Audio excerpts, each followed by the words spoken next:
ফেব্রুয়ারি মাস আসলেই প্রেমিক প্রেমিকা হৃদয়ে দোলা দিতে থাকে দক্ষিণা বাতাস। বাংলাদেশ সহ ভারতীয় উপমহাদেশের দেশগুলোর যুগলরা ভালোবাসা দিবসের ডেটিংয়ে লাল রঙের শাড়ি পাঞ্জাবি পরে একে অপরকে ফুল ও উপহার দিয়ে শুভেচ্ছা বিনিময়, রেস্টুরেন্টে খাওয়া দাওয়া ও পার্কে ঘুরে ফিরে উদযাপন করে। কিন্তু বিশ্বের কয়েকটি দেশের এমন কিছু সম্প্রদায় বা উপজাতি আছে যারা ডেটিংয়ের সময় অদ্ভুত কিছু রীতিনীতি অনুসরণ করে, যেগুলো দেখলে চোখ কপালে উঠবে আপনার। চলুন জেনে নেওয়া যাক ভালোবাসা প্রকাশের অদ্ভুত সেই রীতিনীতিগুলো। বিশ্বের অন্যতম বৃহত্তম দেশ চীনে সিস্টার্স মিল ফেস্টিভ্যাল নামে একটি উৎসব আছে। এটি চীনের প্রাচীনতম ভ্যালেন্টাইন্স ডে হিসেবে বিবেচিত। এটি মিয়াও সংখ্যালঘুদের একটি গুরুত্বপূর্ণ উৎসব। এদিন মেয়েরা ডেটিংয়ে গেলে ছেলেদের এক বাটি রঙিন ভাত উপহার দেয়। ভাতের নিচেই লুকিয়ে থাকে মেয়েটির পছন্দ অপছন্দের ফলাফল।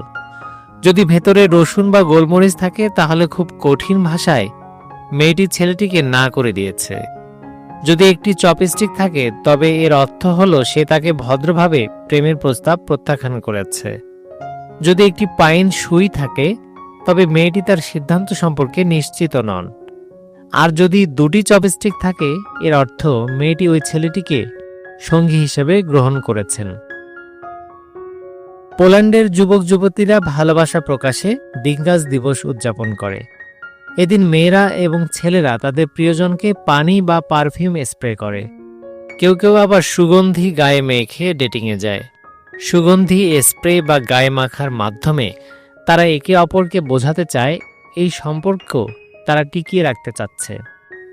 ক্রোয়েশিয়াতে তরুণরা তাদের পছন্দের মানুষকে আপেলের মাধ্যমে প্রেম, ভালোবাসা কিংবা বিয়ের প্রস্তাব দিয়ে থাকেন।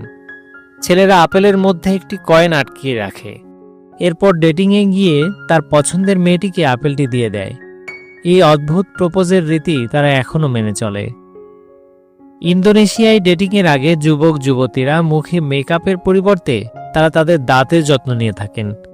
এরপর তারা সঙ্গীর সাথে দেখা করতে যান। সঙ্গীকে চূড়ান্ত পছন্দের পর বিয়ের আগে তারা দাঁতের কোনো সমস্যা থাকলে তা ফিলিং করিয়ে নেন। তারা বিশ্বাস করেন দাঁত ফিলিংয়ের মাধ্যমে অশুভ জিনিসগুলোকে নিয়ন্ত্রণ করা যায়, যেমন লোভ, স্বার্থপরতা, লালসা ইত্যাদি। আর্মেনিয়ায় ডেটিংয়ে যাওয়ার আগে অবিবাহিত মেয়েদের এক টুকরো নোনতা রুটি খাওয়ার রীতি প্রচলিত আছে।